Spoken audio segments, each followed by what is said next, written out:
Hi, இன்றைக்கி நான் உங்களுக்கு ஒரு கதை சொல்ல போகிறேன். 2 சின்ன பசங்க தங்களுடைய கையில் அழகான பட்டத்தை எடுத்துகிட்டு போய் பட்டம் விடுறதுக்கு போனாங்க. அதில் முதல் பையனுடைய பட்டம் ஸ்ட்ரைட்டாக வானத்துக்கு மேலே அழகாக போயிடுச்சு. ஆனால் 2வது உள்ள பையனுடைய பட்டம் மேலே பறக்கவே இல்லை. காற்று வீச வீச அது பூமிக்கு கீழே வந்துக்கிட்டே இருந்துச்சு. அதால் மேலே எழும்பவே முடியலை.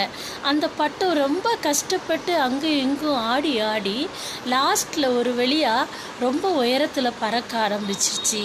முதல்ல பறந்த பட்டம் 2வது வந்த பட்டத்தை பார்த்து சொல்லிச்சான், பாரு, எனக்கு எந்த தொந்தரவும் இல்லாமல் நான் அழகாக உயரத்தில் வந்துட்டேன். நான் ரொம்ப பெரிய அதிர்ஷ்டசாலி. எந்த பிரச்சனையும் எனக்கு வரலை. நான் நிம்மதியாக மேலே வந்து சேர்ந்துட்டேன். ஆனால் நீ வர்றதுக்கு எவ்வளோ லேட்டு, எவ்வளோ கஷ்டப்பட்டு நீ வந்திருக்கிற.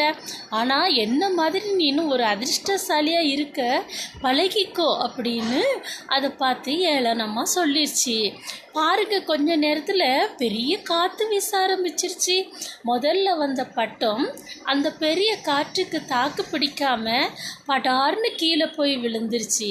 ஆனால் 2வது வந்த பட்டம் காற்று வீச வீச அதுக்கு தகுந்த மாதிரி தன்னுடைய தலையை சாய்த்து சாய்த்து இன்னும் மேலே பறக்க ஆரம்பிருச்சு. ஃப்ரெண்ட், நம்மளுடைய வாழ்க்கையில் நாம் முன்னேறணும்னு நினைக்கிறப்ப நம்மளுக்காகவே பிரச்சனைகள் காத்திருக்கும், நம்மளுக்காகவே கஷ்டங்கள் காத்திருக்கும். நம்ம வாழ்க்கையில் முன்னேற முடியாதா அப்படின்னு சொல்லி நம்மளுக்கு ஒரு பயம் வந்துடும், தோல்வி மனப்பான்மைகள் வந்துடும். ஆனால் இந்த பிரச்சனைகளுக்கு மத்தியில் நம்ம தாண்டி தாண்டி மேலே போக போக நாம் டாப்பில் போய் உட்கார்ந்துருப்போம்.